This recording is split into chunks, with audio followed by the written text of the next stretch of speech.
আসসালামু আলাইকুম সুপ্রিয় শিক্ষার্থী ভাই বোনেরা, কেমন আছো তোমরা? আশা করি তোমরা অনেক ভালো আছো। শিক্ষার্থী ভাই বোনেরা, আজকে আমি তোমাদের সাথে তোমাদের নবম দশম শ্রেণীর খুবই গুরুত্বপূর্ণ এবং একটা বেসিক গল্প নিয়ে বিস্তারিত আলোচনা করব। ঠিক আছে? তো এটা তোমাদের সাধারণত অনেক স্টুডেন্ট স্কিপ করে, বাট এটা একটা খুবই গুরুত্বপূর্ণ এবং ইন্টারেস্টিং একটা গল্প নিয়ে আজকে বিস্তারিত আলোচনা করব। সেটা তোমরা দেখতে পাচ্ছ, গল্পের নাম হচ্ছে লাইব্রেরি। ঠিক আছে? তো তোমরা যারা এখন নবম এবং দশম শ্রেণীতে পড়তেছ, অর্থাৎ এসএসসি 2027 এবং 28 সালে যারা পরীক্ষা দিবা, তাদের জন্য মূলত আমাদের এই ক্লাসটা। তো এই ক্লাসে আমরা কি করব বলো তো? এই ক্লাসে আমরা এই অধ্যায়ের যে বিষয়গুলো দেখব সেটা হচ্ছে বেসিক দেখব, সিকিউ দেখব, এমসিকিউ দেখব। অর্থাৎ এই অধ্যায়ের এবং এসকিউ শর্ট কোশ্চেনও আমরা দেখব। অর্থাৎ এই ক্লাসটা মূলত আমাদের একটা ওয়ান শর্ট ক্লাস। এই ক্লাসের মাধ্যমে আমরা তোমাদেরকে এই অধ্যায়ের যত ধরনের কোশ্চেন আছে, সিকিউ, এমসিকিউ বলো অথবা শর্ট কোশ্চেন বলো, সবগুলোই সমাধান করে দিব। লেখক পরিস্থিতি, পাঠ পরিস্থিতি যা আছে সবই আমরা পড়াবো। তো চলো শিক্ষার্থীরা, আমরা ধাপে ধাপে আমাদের আলোচনাটা আমরা শুরু করি। তো গল্পের এসএসসি যারা পরীক্ষা দিবা তাদের জন্য কোন গল্পটা? লাইব্রেরি গল্পটা নিয়ে আমরা আলোচনা করব। ঠিক আছে? তো চলো আমরা দেখি কি লেখা আছে। আর এই লাইব্রেরি গল্পটা লিখেছেন কে বলো তো? এটা লিখেছেন হচ্ছে রবীন্দ্রনাথ ঠাকুর। কে লিখেছেন বলো তো? রবীন্দ্রনাথ ঠাকুর। তো আমরা কবি পরিচিতিও পড়বো, এখানে আমরা সবগুলো টপিক্সই পড়বো। অলরেডি আমরা শুভা গল্পের মধ্যে আমরা কবি পরিচিতি অলরেডি পড়ে আসছি রবীন্দ্রনাথ ঠাকুর সম্পর্কে। আমরা এই গল্পেও আমরা কবি পরিচিতি বিষয়টাও দেখবো। তো তার আগে আমরা লাইব্রেরি ব্যাপারটা বুঝতে চাই। লাইব্রেরি বলতে গ্রন্থাগার বোঝানো হচ্ছে, যেখানে অনেকগুলো বই কি করা থাকে? জমা থাকে। তো লাইব্রেরিকে লেখক রবীন্দ্রনাথ ঠাকুর কার সঙ্গে তুলনা করছেন সেটা আমরা এখন দেখবো আস্তে আস্তে। তো চলো আমরা দেখি, ধাপে ধাপে আমরা বোঝার চেষ্টা করি। হ্যাঁ, তো শিক্ষার্থীরা, আমরা গল্পটা আগে ভালো করে বোঝার চেষ্টা করি। তাহলে কি লেখা আছে একটু দেখো তো। মহাসমুদ্রের 100 বছরের কল্লোল, মহাসমুদ্রের 100 বছরের কল্লোল কেহু যদি এমন করিয়া বাঁধিয়া রাখিতে পারিত যে সে ঘুমাইয়া পড়া শিশুটির মতো চুপ করিয়া থাকিত। অর্থাৎ কেউ যদি, মহাসমুদ্র মানে কি বলতো? প্রশান্ত মহাসাগর, ভারত মহাসাগর আছে না এরকম, আটলান্টিক মহাসাগর, এই সাগরের মহাসমুদ্রের, হ্যাঁ এগুলোকে মহাসমুদ্র বলা হচ্ছে। মহাসমুদ্রের 100 বছরের কল্লোল, কল্লোল মানে ঢেউ, কল্লোল মানে কি বলতো? ঢেউ। মহাসমুদ্রের 100 বছরের কল্লোল কেহু যদি এমন করিয়া বাঁধিয়া রাখিতে পারত, অর্থাৎ মহাসমুদ্রের যে ঢেউটাকে কেউ যদি বাঁধিয়া রাখতে পারত যে সে ঘুমায়া পড়া শিশুটির মতো চুপ করিয়া থাকিত। অর্থাৎ ঢেউগুলোকে কেউ যদি ঘুমায়া পড়া শিশুর মতো, একটা শিশু অনেক চঞ্চল থাকে, সে যখন ঘুমায় যায় একদম শান্ত হয়ে যায়। তো ওই যে ঘুমিয়ে পড়া শিশুর মতো কেউ যদি মহাসমুদ্রের ঢেউটাকে থামাইতে পারত, তাহলে মহাসমুদ্রের ঢেউ সবসময় চঞ্চল গর্জন করে, কেউ যদি সেটাকে একজন ঘুমিয়ে পড়া শিশুর মতো করে থামাইতে পারত, তবে সেই নীরব মহাশব্দের সহিত এই লাইব্রেরির তুলনা হইতো। তখন সেই যে নীরব, একটা ঘুমিয়ে পড়া শিশু যেরকম একদম চুপচাপ থাকে, তো সেই নিঃশব্দ মহাশব্দের সহিত নীরব মহাশব্দ, অর্থাৎ কোনো সাউন্ড নাই, যেরকম পুরা শান্ত শিষ্ট একটা পরিবেশের সাথে লাইব্রেরির তুলনা হইতো। কার সাথে লাইব্রেরির তুলনা করা যেত?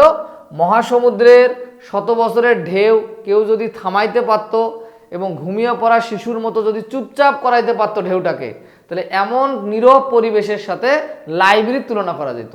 এমন নীরব মহাশব্দের সহিত লাইব্রেরির তুলনা করা যেত, অর্থাৎ একটা শান্ত পরিবেশের সাথে লাইব্রেরির তুলনা করার কথা লেখক এখানে বুঝাইছে। এখানে ভাষা চুপ করিয়া আছে, অর্থাৎ লাইব্রেরির মধ্যে বইয়ের পাতার মধ্যে, লাইব্রেরি বলতে অনেকগুলো বইয়ের সমারোহ, সেই বইগুলোর মধ্যে ভাষা চুপ করিয়া আছে। ভাষাটা বুঝবা, এখানে ভাষা চুপ করিয়া আছে, প্রবাহ স্থির হইয়া আছে। অর্থাৎ ঢেউয়ের যেমন প্রবাহ স্থির হয়ে থাকলে যেমন শান্ত হয়, তেমন বইয়ের ভিতরে ভাষাগুলো চুপ করে আছে, কোনো চিল্লাচিল্লি নাই, শব্দ নাই, কারণ ভাষার তো মুখ নাই, তাই না? ভাষা তো গর্জন দিতে পারে না। তো লাইব্রেরির মধ্যেও ভাষা চুপ করিয়া আছে, প্রবাহ স্থির হয়ে আছে। সমুদ্রের ঢেউয়ের মতো প্রবাহ যেমন, সমুদ্রের ঢেউ যেমন প্রবাহিত হয়, তো সেটাকে যেমন চুপ করিয়া যেমন থাকলে যেমন হবে, তেমন এখানে ভাষাটাও কি হয়ে আছে? প্রবাহ স্থির হইয়া আছে। মানবাত্মার অমর আলোক কালো অক্ষরে শৃঙ্খলের কাগজে কারাগারে বাঁধিয়া পড়িয়াছে। অর্থাৎ মানবাত্মার অমর আলোক, মনে করো বিষয়টা হচ্ছে যে মানুষের যে আত্মা সেটার অমর আলোক, একটা মানুষ মারা যাওয়ার পর যে অমরত্ব লাভ করে কাজের মাধ্যমে, সেটা বোঝানো হচ্ছে।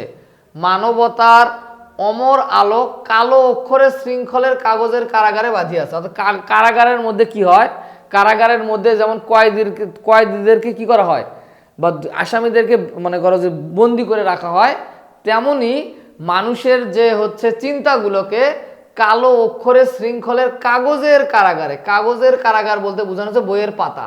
কাগজের কারাগার বলতে কি বোঝানো হচ্ছে বলতো, বইয়ের পাতার মধ্যে এই যে মানুষের চিন্তা ভাবনাগুলোকে কাগজের কালো কালি দ্বারা কাগজের কারাগারে বন্দি করে রাখা হচ্ছে। তার মানে একটা ভাষা চুপ করিয়া আছে, প্রবাহ স্থির হয়ে আছে, আর মানুষের চিন্তাগুলো কালো কাগজে মানে কালো কালি দিয়ে কাগজের মধ্যে কি করা আছে, কারাগারে বন্দি করা আছে। সেটাই বোঝানো হয়েছে। লাইব্রেরিকে এমন করে বোঝানো হয়েছে, বাধা পড়িয়া আছে। ইহারা সহসা যদি বিদ্রোহী হয়ে ওঠে, অর্থাৎ এই লেখাগুলো যদি কখনো বিদ্রোহ হয়ে ওঠে, মানে একদম ভেঙে চুরমার করে দেবে এমন যদি মেন্টালিটিতে চলে আসে, বিদ্রোহী হয়ে ওঠে, নিস্তব্ধতা ভাঙিয়া ফেলে, অর্থাৎ অক্ষরগুলো যে চুপচাপ পড়ে আছে তারা যদি নিস্তব্ধ ভাঙিয়া গর্জন করে ওঠে, ব্যাপারটা এরকম বোঝা যায়। নিস্তব্ধ ভাঙিয়া ফেলে, অক্ষরের বেড়া দগ্ধ করিয়া একবারে বাহির হয়ে আসে, অর্থাৎ তাদেরকে যে কারাগারের মধ্যে বন্দি করে রাখা আছে অক্ষর দিয়ে দিয়ে, সেই অক্ষরের বেড়া ভাঙিয়া তারা যদি বাহিরে দগ্ধ করিয়া, মানে তার যে বেড়া দেয়া আছে এই বেড়াটাকে আগুন দিয়ে পোড়ায়া তারা যে বাইরে বাহির হইয়া আসে, হিমালয়ের মাথার উপরে কঠিন বরফের মধ্যে, হিমালয় একটা পাহাড় তাই না, হিমালয় পাহাড়ের মাথার উপর বরফ আছে, সেই কথা বলা হচ্ছে। হিমালয়ের মাথার উপরে কঠিন বরফের মধ্যে যেমন কত কত বন্যা বাধা আছে, অর্থাৎ বরফগুলোকে এখানে বন্যা বাধার সাথে তুলনা করা হয়েছে। হিমালয়ের মাথার উপরে যেহেতু অনেক বরফ জমে আছে, তো বরফগুলোকে বন্যার সাথে তুলনা করা হচ্ছে। হিমালয়ের মাথার উপরে কঠিন বরফের মধ্যে যেমন কত কত বন্যা বাধা আছে, অর্থাৎ কঠিন বরফগুলো যদি গলে যায় তাহলে যে পানিতে পরিণত হবে, সেই পানি দিয়ে কিন্তু বন্যা হয়ে যাবে। তো সেই কথা বলা আছে যে বরফের মাথার ভিতরে বন্যা বাঁধিয়ে আছে। তেমনি লাইব্রেরির মধ্যে মানব হৃদয়ের বন্যাকে বাঁধিয়ে রাখিয়েছে। তাহলে মানুষের ভিতরে যে যেমন একটা হিমালয় পাহাড়ের মধ্যে যে বরফ জমে, সেই বরফের গায়ে বরফগুলো গলে গেলে যেমন বন্যা হবে, তেমন লাইব্রেরির মধ্যে মানুষের হৃদয়ের বন্যাকে বাঁধিয়ে রাখা হয়েছে। একটা মানুষের চিন্তা ভাবনাগুলোকে একটা বরফের মধ্যে যেমন হচ্ছে পানিগুলাকে বাঁধিয়ে রাখা আছে, বন্যাকে বাঁধিয়ে রাখা আছে, তেমন লাইব্রেরির মধ্যে মানুষের হৃদয়ের চিন্তা ভাবনাগুলোকে বাঁধিয়ে রাখা আছে, মানুষের হৃদয়ের বন্যা বাঁধিয়ে রাখা আছে। লেখক এইভাবে চিন্তা করছে যে হিমালয়ের বরফের মধ্যে বরফ গলে যেমন বন্যা তৈরি হবে, তেমন বরফগুলা যেমন বন্যা আকারে ওখানে বাধা আছে, তেমন লাইব্রেরির মধ্যে বইয়ের অক্ষরে অক্ষরে, লাইব্রেরির বইয়ের অক্ষরে অক্ষরে মানুষের হৃদয়ের চিন্তা ভাবনাগুলো এরকম বাঁধিয়ে রাখা আছে। লেখক সেটা এখানে বোঝানোর চেষ্টা করছে। বিদ্যুৎকে মানুষ লোহার তার দ্বারা বাঁধিয়েছে, অর্থাৎ বিদ্যুৎ শক্তিকে মানুষ কি করছে, লোহার তারের মধ্য দিয়ে বিদ্যুৎকে কি করানো যায়, পাস করানো যায় না। বাসা বাড়িতে দেখবা অথবা বিভিন্ন কারেন্টের লাইনে দেখা যায় যে বিদ্যুৎকে মানুষ লোহার তার দিয়ে বাঁধিয়েছে। ঠিক আছে, বিদ্যুৎকে লোহার তারের ভিতর দিয়ে পাস করানো যায়, কিন্তু কে জানিত মানুষ শব্দকে নিঃশব্দের মধ্যে বাঁধিতে পারিবে। অর্থাৎ লাইব্রেরির মধ্যে একটা মনে করো সাপোজ আজ থেকে 200 বছর আগের একটা লেখকের লেখা এখন আমরা কিন্তু পড়তে পারতেছি। তাহলে এই যে মানুষের কথাগুলো ছিল ওই 200 বছর আগে একটা মানুষের কথাগুলোকে বইয়ের পাতায় নিঃশব্দে এখানে পড়ে আছে। লেখক এটাই বুঝাইতে চাইছে। তো কি বুঝাইতে চাইছে, কে জানিত মানুষ শব্দকে নিঃশব্দের মধ্যে বাঁধিতে পারিবে।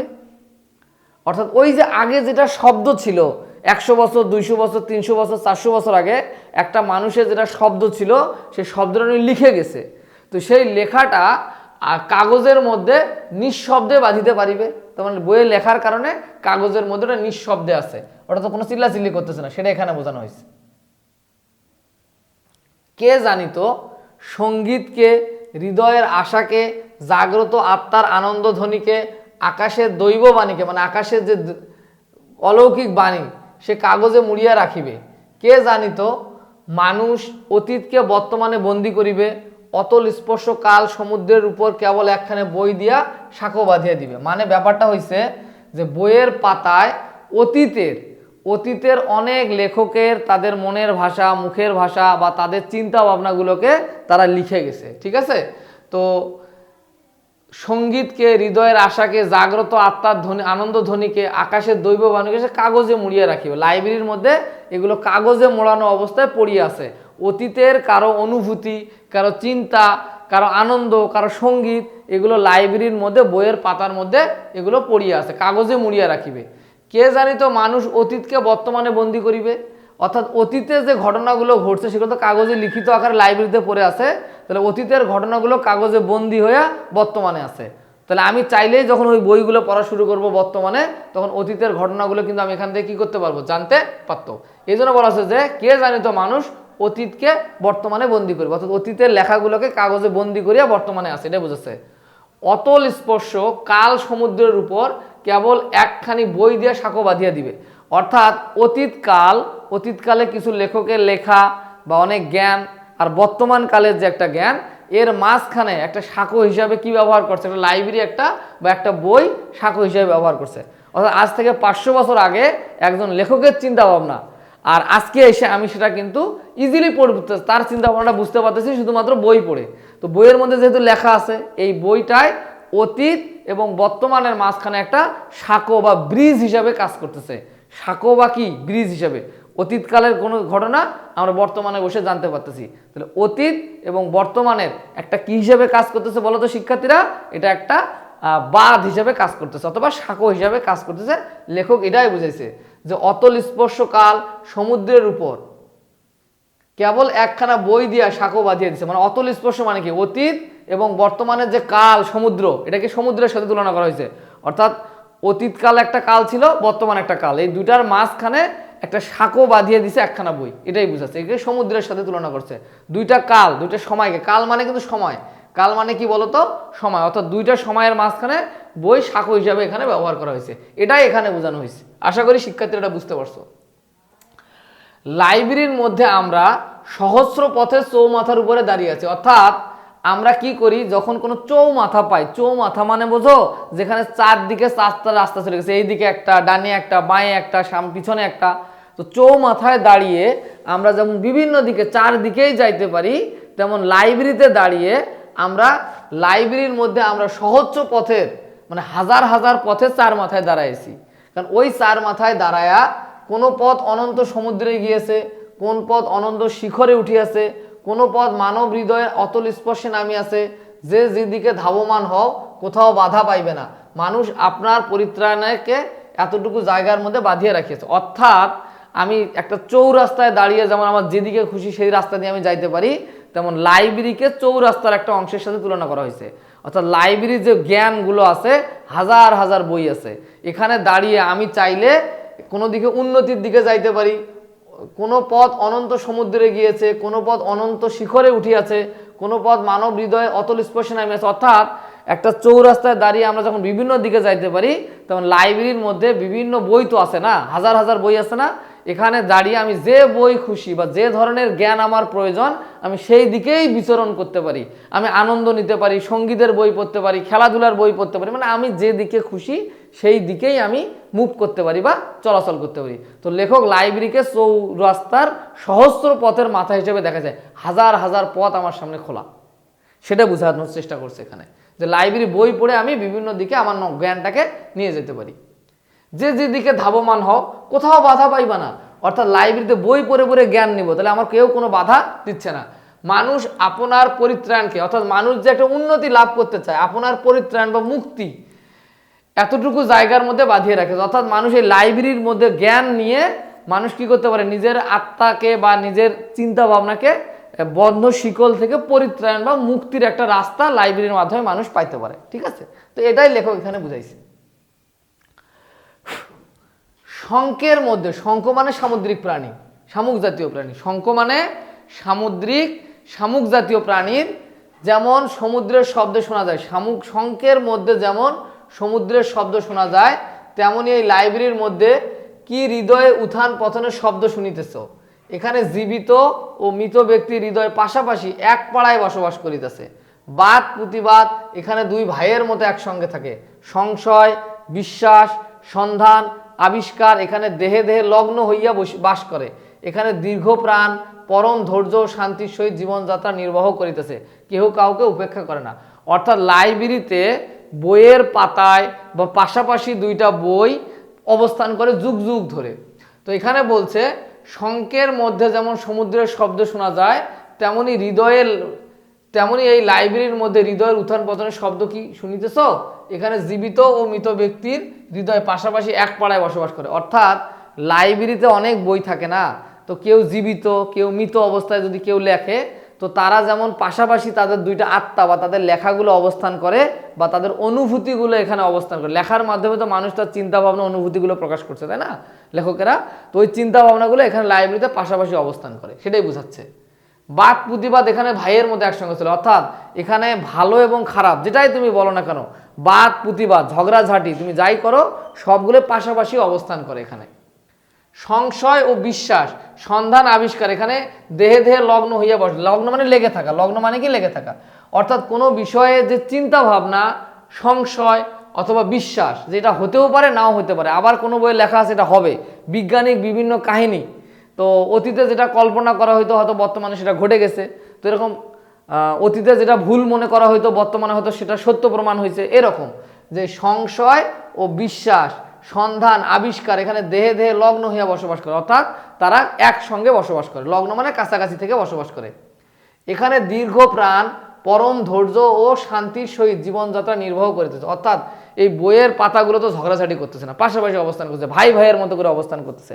তো বাক প্রতিবাদ মতের মিল অমিল যাই থাক, লেখার মাধ্যমে তো তারা লাইব্রেরির মধ্যে অবস্থান করতেছে, তাই না? তো এখানে লেখাগুলো তো ঝগড়াঝাটি করতে পারতেছে না, লেখক সেটাকেই এখানে সুন্দরভাবে ফুটিয়ে তুলছে যে এখানে দীর্ঘ প্রাণ পরম ধৈর্য ও শান্তির সহিত জীবনযাত্রা নির্বাহ করিতেছে, কেহ কাউকে উপেক্ষা করিতেছে না। অর্থাৎ আমার সাথে কারো মতের মিল না হলেও তো এখানে লাইব্রেরিতে তো আমরা পাশাপাশি অবস্থান করতেছি, তো আমি তাকে উপেক্ষা করতেছি না, আমি তাকে অবজ্ঞা করতেছি না, অথবা ওই বইটাও আর একটা বইকে অবজ্ঞা করতেছে না, কারণ লেখার মাধ্যমে তারা তো আছে পাশাপাশি। তো সেটাই লেখক এখানে বোঝাতেছে যে লাইব্রেরির মধ্যে মিল থাক আর অমিল থাক, পাশাপাশি অবস্থান করতেছে, কেউ কাউকে উপেক্ষা করতেছে না, অর্থাৎ কেউ কাউকে অবজ্ঞা করতেছে না।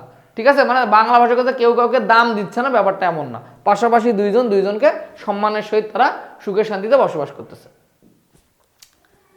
কত নদী সমুদ্র পর্বত উল্লঙ্ঘন করিয়া মানবের কণ্ঠ এখানে আসিয়া পৌঁছেছে, অর্থাৎ উল্লঙ্ঘন মানে বুঝতে হবে পার করিয়া, উল্লঙ্ঘন মানে পার করিয়া।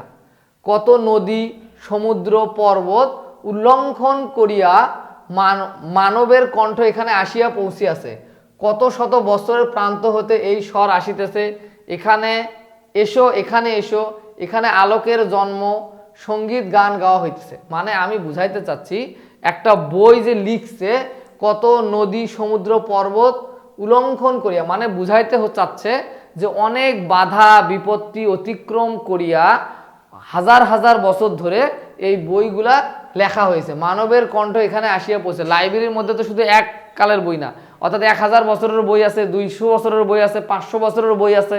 তো এরকম কত নদী সমুদ্র পর্বত, অর্থাৎ এগুলোকে বাধা হিসেবে চিন্তা করতেছে, নদী পাড়ি দিয়ে সমুদ্র পাড়ি দিয়ে পাহাড় পাড়ি দিয়ে, পর্বত মানে পাহাড় উল্লঙ্ঘন করিয়া পার করিয়া মানবের কণ্ঠ এখানে আসিয়া পৌঁছে, অর্থাৎ লাইব্রেরির মধ্যে মানুষের কণ্ঠগুলো আসিয়া বাধা পড়িয়াছে বা এখানে আসিয়াছে। কত শত বছরের প্রান্ত হইতে, অর্থাৎ ওই যে হাজার বছরের কোটি বছরের বই এখানে যদি থাকে, কত শত বছরের প্রান্ত হতে এই স্বর আসিতেছে, অর্থাৎ কণ্ঠ আকারে লেখা আকারে সেগুলো আমাদের কাছে আসিতেছে। অর্থাৎ আমি যখন একটা লাইব্রেরিতে 500 বছরের বই পড়তেছি পুরনো, তাহলে আমি কিন্তু 500 বছর আগে মানুষের চিন্তাটা এখানে দেখতে পাচ্ছি। তো এটা বুঝাইছে। এখানে এসে এখানে আলোকের জন্ম সঙ্গীতের গান গেছে, অর্থাৎ ওই যে প্রাচীন কালের যে বইপত্রগুলো সেগুলোও কিন্তু হাজার বছরের পুরাতন বইগুলো কিন্তু এখন আলোর মুখ দেখতেছে। তো সেটা এখানে বলা হয়েছে লাইব্রেরিতে। অমৃত লোক প্রথম আবিষ্কার করিয়া যে মহাপুরুষ যে কোনোদিন আপনার চারিদিকে মানুষকে ডাক দিয়া বলিয়াছিলেন, তোমরা সকলে অমৃতের পুত্র, তোমরা দিব্য ধামে বাস করিতেছে, সেই মহাপুরুষদের কণ্ঠই সহস্র ভাষায় সহস্র বস্ত্রের মধ্যে দিয়া এই লাইব্রেরির মধ্যে প্রতিধ্বনিত হইতেছে। অর্থাৎ আগে স্বর্গবাসী বা বেহেস্তবাসী বলা হয় অমৃত লোক। তো স্বর্গবাসীদের মধ্যে যে মহাপুরুষ ছিল, অর্থাৎ প্রাচীনকালে যে মহাপুরুষ যারা বিখ্যাত লোক ছিল, নবী রাসূল বা বিভিন্ন বিখ্যাত ধর্মগ্রন্থ সেগুলোর কথা বলা হয়েছে। তো অমৃত লোক বা স্বর্গে যারা বসবাস করে যেসব মহাপুরুষ প্রথম আবিষ্কার করিয়া যে মহাপুরুষ যে কোনোদিন আপনার চারিদিকে মানুষকে ডাকিয়া বলিতেছিল তোমরা সকলে অমৃতের পুত্র, অর্থাৎ বিখ্যাত নবী রাসূলদের কথাও এখানে বলা হচ্ছে যে আগে ডাকিয়া মানুষকে বিভিন্ন ধরনের গাইডলাইন দিছে বা জ্ঞান দিছে, তো তাদের কথা বলা হচ্ছে। আমাদের ধর্মগ্রন্থগুলোর কথা যদি বলো তো যুগ যুগ আগে প্রথম এই স্বর্গ সম্পর্কে মানুষের একটা গবেষণা করছে। অমৃত লোক মানে স্বর্গ। তো অমৃত লোকে প্রথম আবিষ্কার করিয়া যে মহাপুরুষ যে কোনোদিন আপনার চারিদিকে মানুষকে ডাক দিয়া বলিয়াছে তোমরা সকলে অমৃতের পুত্র, তোমরা দিব্যধামে অর্থাৎ পরিপূর্ণভাবে দিব্যধামে বাস করিতেছে, সেই মহাপুরুষদের কণ্ঠই সহস্র ভাষায় সহস্র বস্ত্রের মধ্যে দিয়া এই লাইব্রেরির মধ্যে প্রতিধ্বনিত হয়েছে। অর্থাৎ বিখ্যাত অতীতকালে যেমন এরিস্টটলের কথা যদি বলি অথবা যদি আমরা গ্রিক আইনস্টাইনের কথা বলি, এরকম শত বছর আগে বিভিন্ন মানুষের সহস্র হাজার বছরও আগের মানুষের কণ্ঠ আমরা কিন্তু এই বইয়ের মাধ্যমে লাইব্রেরির মধ্যে পড়তে পারতেছি। তো সেটাই এখানে বলছে, তাদের কণ্ঠগুলো এখানে প্রতিধ্বনিত হইতেছে। তো সেই সময়ের বিভিন্ন বিজ্ঞানীদের কথাবার্তাগুলো মহাপুরুষদের কথাবার্তাগুলো এইখানে বর্ণনা হচ্ছে। অর্থাৎ কোনো ধর্মগ্রন্থর কথা যদি আমরা বলি তো কোনো ধর্মগ্রন্থ কিন্তু আজ থেকে হাজার বছর আগে কি হয়েছে লেখা হয়েছে না, সেগুলো কিন্তু কালের বিবর্তনে বইয়ের মাধ্যমে আমরা কিন্তু পড়তে পারতেছি। তো সেটাই এখানে বোঝানোর চেষ্টা করা হয়েছে। এই বঙ্গের প্রান্ত হইতে, বঙ্গ মানে বাংলাকে বোঝানো হচ্ছে, এই বঙ্গের প্রান্ত হইতে আমাদের কি কিছু বলিবার নাই। অর্থাৎ এই পৃথিবীর যে বাংলাদেশ বা এই পশ্চিমবঙ্গের ভারতকে এখানে বঙ্গ বলতে বোঝানো হচ্ছে, বাংলাকে বাংলার প্রান্ত হইতে আমাদের কি কিছু বলিবার নাই, মানব সমাজে আমাদের কি কোনো সংবাদ দিবার নাই।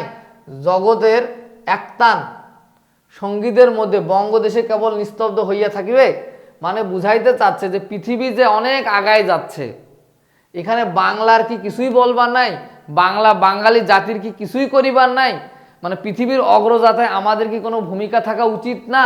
লেখক এটা বুঝাইতে চাচ্ছে যে পৃথিবী তো দুর্দান্ত গতিতে আগায় যাচ্ছে, তাহলে এখানে বঙ্গ বা বাঙালি বা বাংলা জাতি তারা কি করতেছে সেটাই লেখক এখানে বলতেছে। তারা বঙ্গদেশেই কেবল নিশ্চিত হয়, অর্থাৎ পৃথিবী আগায় যাচ্ছে, তারা কেবল বঙ্গদেশের মধ্যে নিস্তব্ধ হইয়া কি থাকিবে, তারা কি এখানে চুপচাপ থাকবে না সারা পৃথিবীর সাথে কাজ করবে, সেটা বুঝাইতে চাইছে। আমাদের পদপ্রান্ত স্থিত সমুদ্রকে আমাদের কিছু বলতেছে না, অর্থাৎ আমাদের পায়ের নিচে যে সমুদ্র সেটা কি আমাদেরকে কিছু বলতেছে না, অর্থাৎ আমাদেরকে তারা মোটিভেট করতেছে না বা জাগ্রত করতেছে না, সেটা বলছে। আমাদের পদপ্রান্ত স্থিত সমুদ্র কি আমাদেরকেও কি কিছু বলতেছে না, লেখক এভাবে চিন্তা করতেছে। আমাদের গঙ্গা কি হিমালয়ের শিখর হইতে কৈলাসের কোনো গান বহন করে আনিতেছে না, অর্থাৎ আমাদের গঙ্গা নদী হিমালয়ের মাথায় উঠে, কৈলাস একটা পর্বত, কৈলাস পর্বতের কোনো গান বহন করে আনিতেছে না। আমাদের মাথার উপর কি তবে অনন্ত নীলাকাশ নাই, মানে বিশাল নীলাকাশ নাই, সেখান হইতে অনন্তকালের চিরজ্যোতিময় নক্ষত্র কি কি কেহ মুছিয়া ফেলিয়াছে, মানে লেখক এখানে বুঝাইতে চাইছে যে আমাদের কি কিছু নাই, আমাদের পায়ের নিচের সমুদ্র, হিমালয় পাহাড়, গঙ্গা নদী, তারপরে মাথার উপর নীল আকাশ, অনন্ত নক্ষত্র, আমাদের কি কিছুই করবার নাই। এই যে এগুলো তো আমাদের মাঝেই আছে, তাই না, লেখক বুঝাইতে চাচ্ছে যে এগুলো তো আমাদেরও, তাহলে আমাদের কি কিছু করিবার নাই, নতুন কিছু ঘটাইবার নাই, সেটা বুঝাইতে চাচ্ছে। বাঙালির কি কিছুই করিবার নাই সেটা বুঝাইতে চাচ্ছে লেখক, যে এত এত কিছু আছে আমাদের, তাহলে আমরা কেন কিছু করতে পারতেছি না। দেশ বিদেশ হইতে অতীত বর্তমান হইতে প্রতিদিন আমাদের কাছে মানব জাতির পত্র আসিতেছে, অর্থাৎ পৃথিবীতে অনেক ঘটনা ঘটতেছে, সেই নিউজগুলা আমাদের কাছে আসতেছে। তাহলে বলছে যে দেশ বিদেশ হইতে অতীত বর্তমান হইতে, মানে অতীত এবং বর্তমান হইতে প্রতিদিন আমাদের কাছে মানব জাতির পত্র আসিতেছে। আমরা কি তাহার উত্তরে দু চারটি চটি চটি ইংরেজি খবরের কাগজ লিখিব? অর্থাৎ পৃথিবী তো আগায় যাচ্ছে, পৃথিবী অনেক উন্নতি করতেছে, সেখানে বাঙালি জাতিকে কিছুই করিবার নাই। আমাদের এত এত সম্পদ, নক্ষত্র, নীলাকাশ, সমুদ্র, পাহাড় সবই তো আছে, তাহলে আমরা কেন পারতেছি না, লেখক এটা বুঝাতে যাচ্ছে। তাহলে দুই চারটি ইংরেজি খবরের কাগজ লিখিব। সকল দেশ অসীম কালের পটে নিজ নিজ নাম খুঁজিতেছে, অর্থাৎ সকল দেশ অসীম কালের পটে নিজ নিজ নাম খুঁজিতেছে, মানে কি জানো, যে সকল দেশ বাঙালি দেশ ছাড়া সকল দেশ অনেক ভালো ভালো উন্নত মানের গবেষণা করে নতুন নতুন জিনিস আবিষ্কার করে তাদের নাম নিজ নিজ নাম খুঁজিতেছে, অর্থাৎ খোদাই করে রাখতেছে। তারা ভালো ভালো কাজ করে, সাপোজ কেউ এরোপ্লেন আবিষ্কার করলো, তো সেই জাতিটাকে মানুষ স্যালুট দিবে না যে হ্যাঁ এই জাতি এরোপ্লেন আবিষ্কার করছে, প্লেন আবিষ্কার করছে। কেউ কম্পিউটার আবিষ্কার করছে, তো তখন মানুষ বলবে যে আরে এরা তো গবেষণা করে নতুন নতুন সম্পত্তি ব্যবহার করে বা নতুন নতুন রিসোর্স দিয়ে তারা কম্পিউটার আবিষ্কার করে ফেলছে। তো সেখানে পৃথিবী এত দ্রুত আগায় যাতেছে, তারা তাদের নামটা অসীম কালে খুদিতেছে, অর্থাৎ খোদাই করে রাখতেছে, চির অমর করে রাখতেছে, যাতে মানুষ তাদেরকে সারা জীবন মনে রাখে। ব্যাপারটা হচ্ছে এরকম।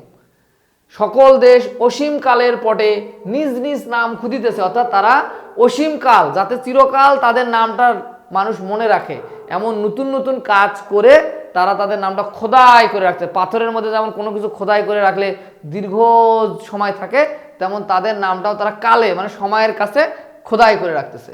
বাঙালির নাম কি কেবল দরখাস্তের দ্বিতীয় পাতাতেই লেখা থাকবে?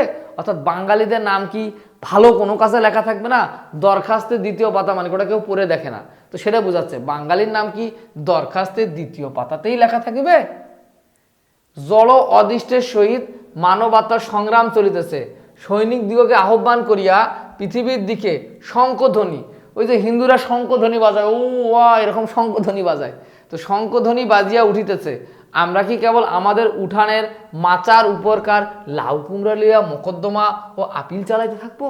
সারা পৃথিবী যেমন নতুন নতুন ঘটনা ঘটায়া আবিষ্কার করিয়া তাদের নাম খোদাই করে রাখতেছে, সেখানে আমরা কি কেবল বাঙালিদের কথা বলা হচ্ছে মাচার উপরে, মাচা মানে কি আমাদের চালের উপরে লাউ কুমড়া লইয়া মোকদ্দমা ও আপিল চালাইতে থাকবো?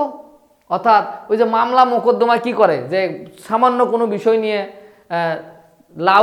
লাউ কুমড়া অথবা সামান্য জমি জমা সংক্রান্ত গন্ডগোল নিয়ে মামলা করব, সেই মামলা চলতেই থাকবে। তো সেটা বুঝাইতে চাচ্ছে যে আমরা কি ইজি কাজে বিজি থাকবো, অর্থাৎ স্বাভাবিক কাজ নিয়ে পড়ে থাকবো, না নতুন নতুন ঘটনা ঘটাইয়া আমরা আমাদের নামটা খোদাই করিয়া রাখিব, বিখ্যাত করিয়া রাখিব, সেটা এখানে লেখক বুঝাইতে যাচ্ছে। বহু বছর নীরব থাকিয়া বঙ্গদেশের প্রাণ ভরিয়া উঠিয়াছে, মানে বহু বছর নীরব আছে, বাঙালি বহু বছর ধরে নীরব আছে, এবার বঙ্গদেশের প্রাণ ভরিয়া উঠিয়াছে, তাহাকে আপন ভাষায় একবার আপন কথাটি বলিতে দাও, বাঙালি কণ্ঠের সহিত মিলিয়া বিশ্বসঙ্গীত মধুরতর হইয়া উঠিবে। অর্থাৎ বাঙালিও যদি বিশ্ববাসীর সঙ্গে তারা তাল মিলিয়ে চলতে পারে, তবে বাঙালির কণ্ঠের সহিত মিলিয়া বিশ্বসঙ্গীত মধুরতর হইবে।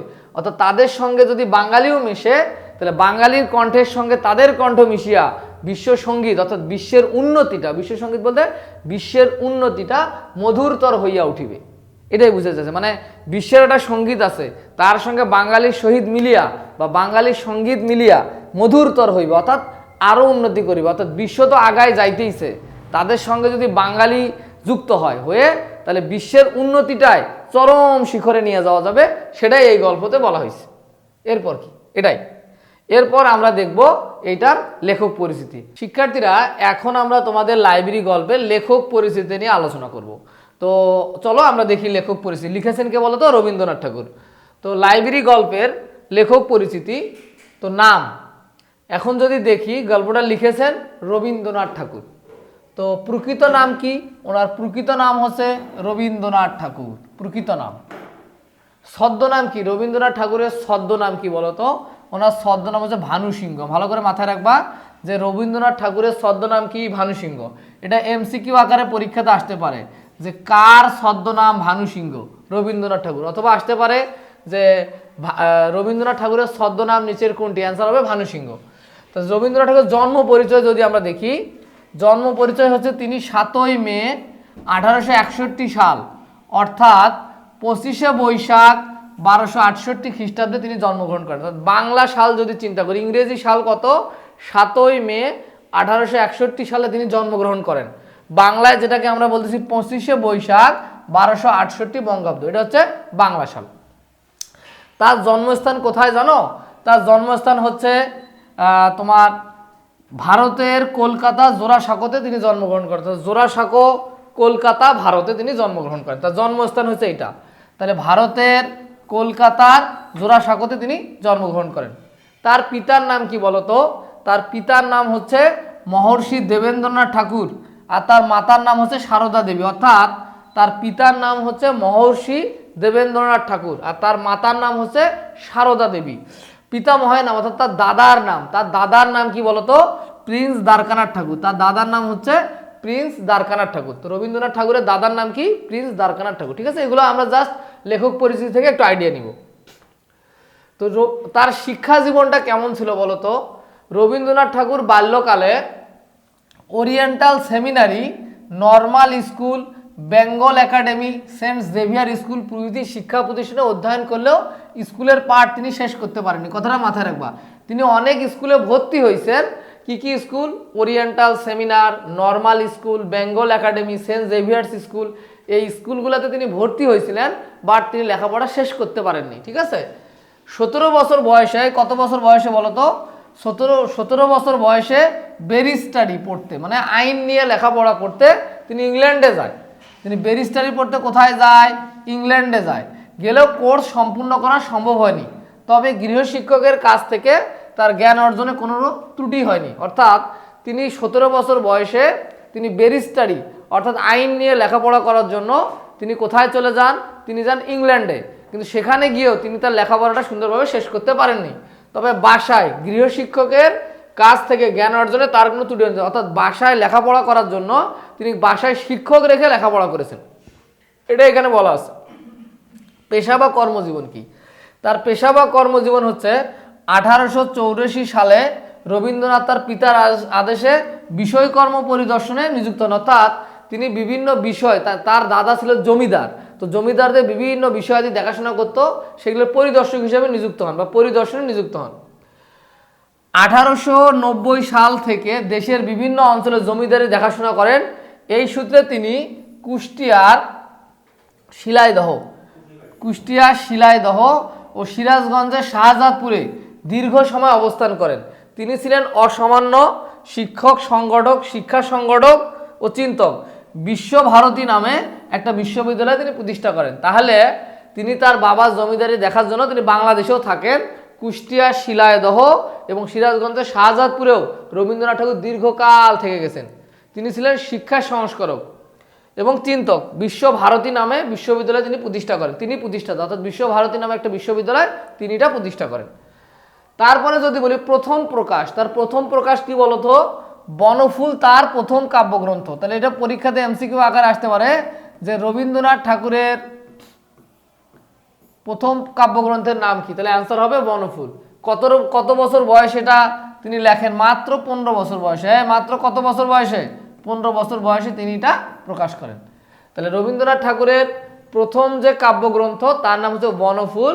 এটা কত বছর বয়সে প্রকাশিত হয়? এটা 15 বছর বয়সে প্রকাশিত হয়। এগুলো ভালো করে মাথায় রাখবা। তার কাব্যগ্রন্থ কি কি, এগুলো একটু নামগুলো আমাদের পড়তে হবে। যেমন মানসী, সোনার তরী, চিত্রা, চৈতালি, খনিকা, নৈবেদ্য, গীতাঞ্জলি, বলাকাপ, পুরবী, পুনস, বিচিত্রা, সেজতি, জন্মদিনের শেষ লেখা ইত্যাদি। এই নামগুলো তোমরা পড়বা। তার উপন্যাস কি কি বলতো? চোখের বালি, গোরা, ঘরে বাইরে, চতুরঙ্গ, নৌকাডুবি, যোগাযোগ, রাজস্বী, শেষের কবিতা। তো শেষের কবিতা তার কিন্তু একটা উপন্যাস। হ্যাঁ, অনেকে কবিতা মনে করে, কিন্তু এটা কবিতা না। এটা কিন্তু কবিতা না, এটা হচ্ছে একটা উপন্যাস, এটা মাথায় রাখবা। তার নাটকও আছে, বুঝছো? নাটক অচলাতন, চিরকুমার সভা, ডাকঘর, মুকুট, মুক্তির উপায়, মুক্তধারা, রক্তকবরী, রাজা, এগুলো তার নাটক। তার গল্পগ্রন্থও আছে, গল্পগুচ্ছ, গল্প স্বল্প, তিন সঙ্গী, লিপিকা, সে, কৈশোরক ইত্যাদি। প্রবন্ধ সংগ্রহ কি? প্রবন্ধ গ্রন্থ, বিচিত্র প্রবন্ধ, শিক্ষা, কালান্ত, সভ্যতা সংকট ইত্যাদি। তার ভ্রমণ কাহিনী, বিভিন্ন দেশে ঘুরে ঘুরে যে ভ্রমণ কাহিনী, জাপান যাত্রী, পথের সঞ্চয়, পারস্য, রাশিয়ার চিঠি, এগুলো তার হচ্ছে ভ্রমণ কাহিনী। তো এগুলো তোমরা বারবার পড়ে একটু মনে রাখবে এমসিকিউ এর জন্য, ঠিক আছে? উপাধি কি? তার নাম বিশ্বকবি, কবিগুরু। এছাড়া ব্রিটিশ সরকার তাকে নাইট উপাধি দেয়। তাহলে রবীন্দ্রনাথ ঠাকুরের কি কি নাম বা উপাধিগুলো কি কি? বিশ্বকবি রবীন্দ্রনাথ ঠাকুর, কবিগুরু রবীন্দ্রনাথ ঠাকুর বলা হয়। ব্রিটিশ সরকার তৎকালীন, তো এই উপমহাদেশ ব্রিটিশরা শাসন করছে, তাই না? তো তারা কি উপাধি দিয়েছে? নাইট উপাধি দেওয়া হয়েছে। তার পুরস্কার কি? রবীন্দ্রনাথ 1913 খ্রিস্টাব্দে ইংরেজি গীতাঞ্জলি সং অফারিং, অর্থাৎ গীতাঞ্জলি সং অফারিং সংকলনের জন্য এশিয়াদের মধ্যে প্রথম সাহিত্যে নোবেল পুরস্কার পান। তাহলে প্রথম সাহিত্যে নোবেল পুরস্কার পান কে? রবীন্দ্রনাথ ঠাকুর। কোন গ্রন্থের জন্য? গীতাঞ্জলি সং অফারিং গ্রন্থের জন্য। এবং কত সালে? 1913 সালে। তার মৃত্যু তিনি 1941 খ্রিস্টাব্দে 7 আগস্ট 1368 বঙ্গাব্দে 22 শ্রাবণ, বা সালগুলো একটু মাথায় রাখবা, 7 আগস্ট 1941 আর 22 শ্রাবণ 1348 খ্রিস্টাব্দে তিনি কলকাতায় মৃত্যুবরণ করেন। কোথায় মৃত্যুবরণ করেন? তিনি হচ্ছে কলকাতায় মৃত্যুবরণ করেন। তো এটাই ছিল রবীন্দ্রনাথ ঠাকুরের লেখক পরিচিতি বা তার পরিচিতি। তো লাইব্রেরি গ্রন্থের লেখক পরিচিতি। তো এখানে কিছু শব্দ অর্থ আছে, অলরেডি আমরা পড়ছি। কল্লোল মানে কি বলতো? ঢেউ। শঙ্খ মানে শামুক জাতীয় সামুদ্রিক প্রাণী। উল্লঙ্ঘন মানে পার হওয়া বা লঙ্ঘন করা। অমৃতলোক মানে স্বর্গ বা বেহেশত। কৈলাস, কৈলাসটা কি? হিন্দু ধর্মের দেবতা শিবের বাসস্থান হিসেবে বর্ণিত হিমালয় পর্বতের উঁচু স্থান, অর্থাৎ হিমালয় পর্বতের উঁচু স্থানের নাম হচ্ছে কৈলাস। তো এগুলো জাস্ট দেখবা, তোমাদের বইয়ে আছে। এখন আমি পাঠ পরিস্থিতি নিয়ে একটু কথা বলি। হ্যাঁ, লাইব্রেরি গল্পের কি পরিস্থিতি নিয়ে কথা বলবো? লাইব্রেরি গল্পের আমরা এখন পাঠ পরিস্থিতি নিয়ে তোমাদের সাথে আলোচনা করব। লাইব্রেরি প্রবন্ধটি রবীন্দ্রনাথ ঠাকুরের বিচিত্র গ্রন্থের অন্তর্ভুক্ত। কোন গ্রন্থের অন্তর্ভুক্ত? এটা বিচিত্র গ্রন্থের অন্তর্ভুক্ত। এ প্রবন্ধে রবীন্দ্রনাথ লাইব্রেরির গুরুত্ব তুলে ধরেছেন। আমাদের সামনে তিনি লাইব্রেরির গুরুত্বটা তুলে ধরছেন। তিনি লাইব্রেরিকে মহাসমুদ্রের কল্লোল ধ্বনির সাথে তুলনা করেছেন, অর্থাৎ মহাসমুদ্রের যে ঢেউ, ঢেউয়ের যে শব্দ তার সাথে তুলে ধরেছেন। কল্লোল ধ্বনি মানে ঢেউয়ের শব্দ। লাইব্রেরিকে মহাসমুদ্রের কল্লোল ধ্বনির সাথে তুলনা করেছেন, কেননা লাইব্রেরিতে মানবাত্মার ধ্বনি রাশি বইয়ের পাতায় বন্দী হয়ে আছে। অর্থাৎ একটা লাইব্রেরির মধ্যে যারা অলরেডি মারা গেছে, তাদের যে জ্ঞানী মানুষগুলো ছিল, তাদের জ্ঞানগুলো লাইব্রেরিতে মানবাত্মার ধ্বনি রাশি বইয়ের পাতায়, অর্থাৎ লেখার পাতায় বা বইয়ের পাতায় এখানে বন্দী হয়ে আছে। বইয়ের ভিতর দিয়ে আমরা আকাশের দৈববাণী, অর্থাৎ বইয়ের মাধ্যমে আমরা আকাশের দৈববাণী মানে কি? আকাশের অদৃশ্য যে বাণী, বিভিন্ন কিতাব যে নাজিল হয়েছে আমাদের উপর, সেগুলো আমরা জানতে পারি থেকে মহাত্মাদের কথা পেয়ে থাকি। অর্থাৎ মহাপুরুষদের কথাও আমরা এখান থেকে পেয়ে থাকি। আমরা আকাশের দৈববাণী অর্থাৎ সৃষ্টিকর্তার যে বিভিন্ন আদেশ নির্দেশ, সেগুলো আমরা পেয়ে থাকি। দৈববাণী বলতে সৃষ্টিকর্তার আদেশ নির্দেশকে বোঝানো হয়েছে। আবার মহামানবদের কথাও আমরা এখান থেকে পেয়ে থাকি, মহা আত্মাদের কথা পেয়ে থাকি, যাদের সান্নিধ্যে আমাদের কখনোই পাওয়া সম্ভব নয়। অর্থাৎ যারা মারা গেছে তাদের সান্নিধ্যে তো আর আমরা যাইতে পারবো না, তাদের কাছে তো আমরা যাইতে পারবো না, বাট তাদের লেখার মাধ্যমে তাদের জ্ঞানগুলো বা তাদের চিন্তাগুলো আমরা কিন্তু অনায়াসেই নিজেদের মধ্যে কি করতে পারি? নিয়ে আসতে পারি। তো বইয়ের ভিতর দিয়ে আমরা তাদের পেতে পারি।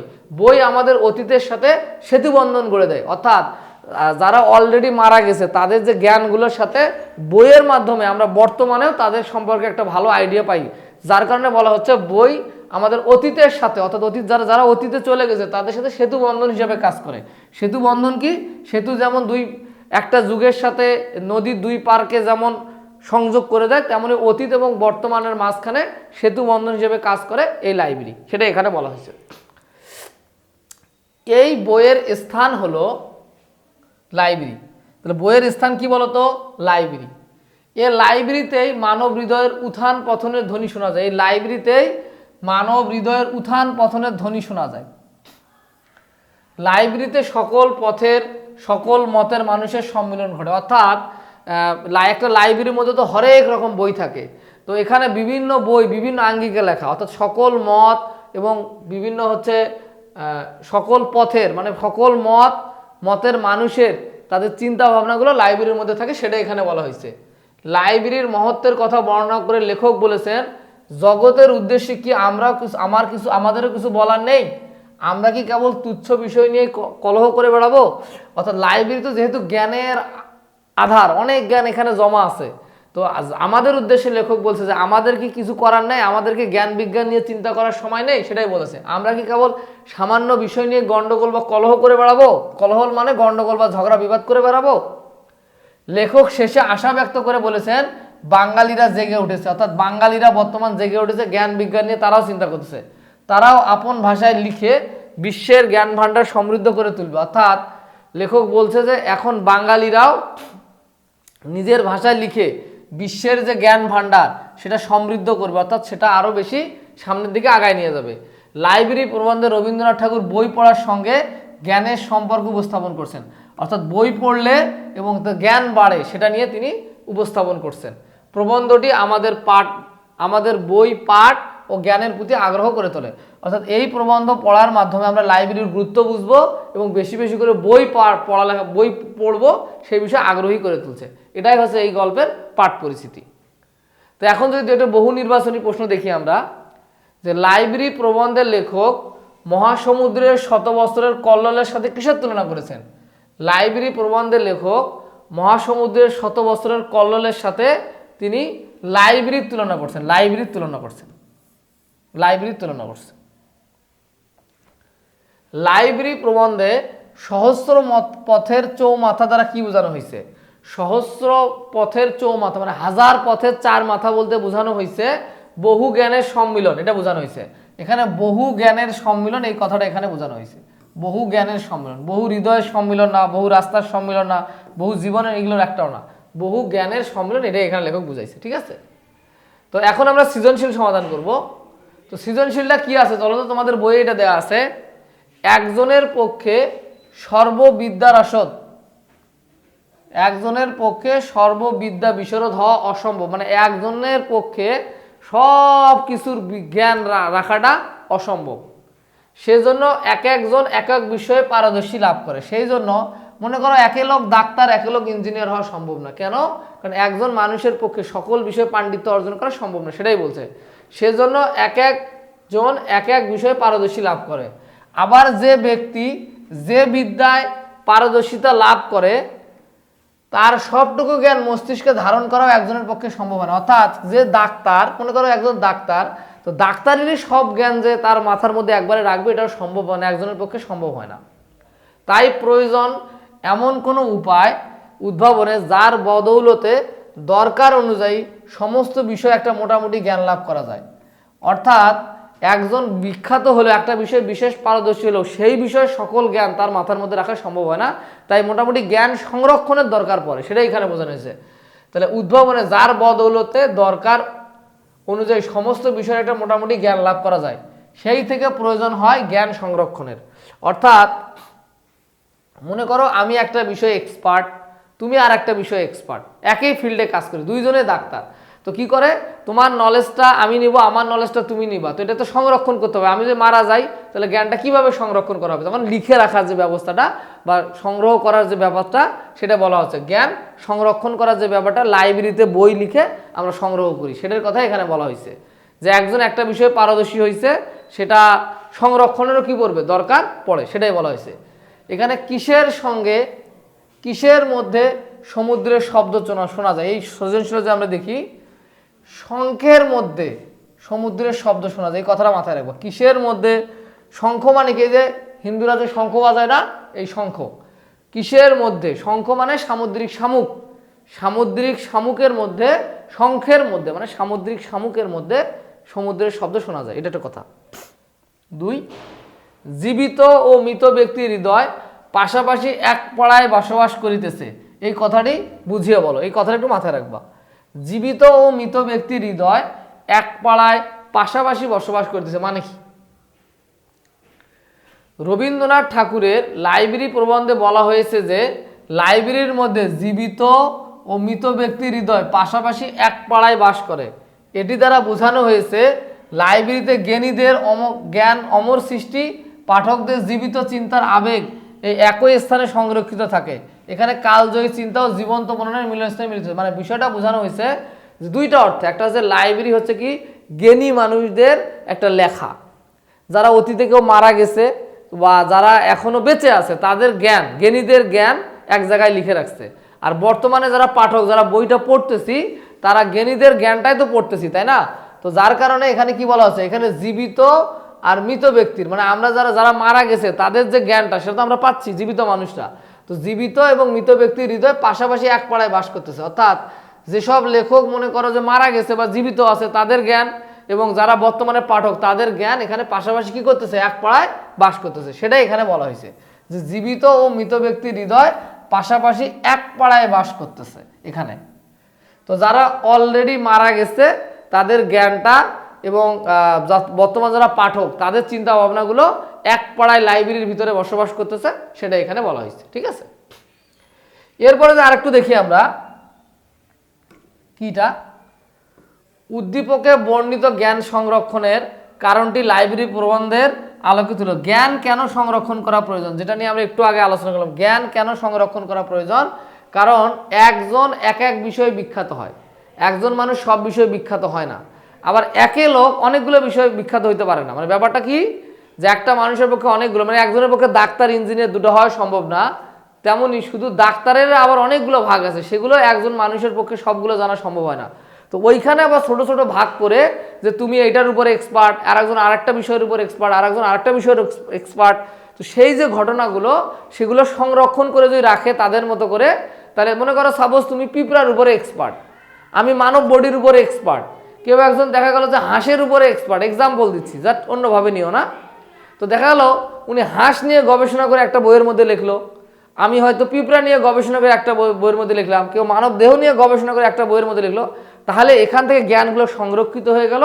তারপরে আরেকজন ব্যক্তি যদি চায়, তাহলে সবগুলো বিষয়ে মোটামুটি একটা জ্ঞান নিতে পারে। কিন্তু একজন ব্যক্তির পক্ষে যে সব কিছু জানা অ্যাট এ টাইম সম্ভব না, সেই জন্য জ্ঞানকে কী করতে হয়, সংরক্ষণ করতে হয়। সংরক্ষণ করে কোথায় রাখা হয়? লাইব্রেরিতে রাখা হয়, সেটা এখানে বলা হয়েছে। মানব হৃদয়ের বন্যাকে বেঁধে রাখার প্রয়োজনীয় দিকটি যেন উদ্দীপকে লাইব্রেরি প্রবন্ধের মূল বক্তব্য বিশ্লেষণ করে। মানে এখানে বলা হয়েছে কি বলতো, মানুষের মনের চিন্তা ভাবনাগুলোকে, এখানে মূল কথা হচ্ছে মানুষের হৃদয়ের বন্যাকে, অর্থাৎ মানুষের চিন্তা ভাবনাগুলোকে বেঁধে রাখার প্রয়োজনীয় দিকই যেন উদ্দীপকেও লাইব্রেরি প্রবন্ধের মূল উদ্দেশ্য বক্তব্য। অর্থাৎ একটা মানুষ চিন্তা ভাবনা ধ্যান ধারণা, তার যে নতুন বিষয়ের জ্ঞান, সবগুলোকেই যেমন একটা বইয়ের মধ্যে বা একটা গ্রন্থের মধ্যে লিপিবদ্ধ করা যায় তার চিন্তা ভাবনাগুলোকে, তো সেটাই হচ্ছে কোথায়, লাইব্রেরির মধ্যেই কেবল এটা পাওয়া সম্ভব। তো সেটাই বলা আছে, মানব হৃদয়ের বন্যাকে, অর্থাৎ মানুষের চিন্তা ভাবনা চেতনাগুলোকে বেঁধে রাখার প্রয়োজনীয় দিকই যেন উদ্দীপকেও লাইব্রেরি প্রবন্ধের মূল উদ্দেশ্য। ওইটাই বলা হচ্ছে যে একটা লাইব্রেরি প্রবন্ধে বা একটা লাইব্রেরির মধ্যে অসংখ্য বই থাকে। এই বইগুলোর মধ্যে কি হয়, যে কোনো একটা লেখকের যে লিখেছে তার চিন্তা ভাবনা, তার যত ধরনের গবেষণা বলো, সব কিছুই কিন্তু একটা বইয়ের মধ্যে সংরক্ষণ করা যায়। তো এই কথাটা এখানে বলা আছে, মানব হৃদয়ের চিন্তা, মানব হৃদয়ের বন্যাকে এখানে বেঁধে রাখা হয়েছে। তো এই যে মানুষের চিন্তা ভাবনাগুলোকে লাইব্রেরির মধ্যে যে রাখা হয়েছে, এটাকে বন্যার সাথে কি করা হয়েছে, তুলনা করা হয়েছে। তো এটাই হচ্ছে আমাদের মূল কথা। এগুলো তোমরা বই থেকে পড়বা আশা করি। তো বই থেকে পড়লে এগুলো সম্পর্কে বিস্তারিত তোমরা জানতে পারবা, ঠিক আছে? তো শিক্ষার্থীরা, তোমাদের উদ্দেশ্যে আরেকটু কথা বলি। আমাদের বাংলার উপরে একটা কোর্স আছে। তো তোমরা যদি চাও যে বাংলা কোর্সে তোমরা ভর্তি হতে চাও, তাহলে অবশ্যই তোমরা এই যে একটা নাম্বার দেখতে পাচ্ছ 01711070671, এই নাম্বারে তোমরা হোয়াটসঅ্যাপ করে দিবা। তো তারপরে কোর্স সম্পর্কে তোমাদেরকে বিস্তারিত এখান থেকে জানানো হবে। তো ভালো থাকো সবাই, ধন্যবাদ সবাইকে, আল্লাহ হাফেজ।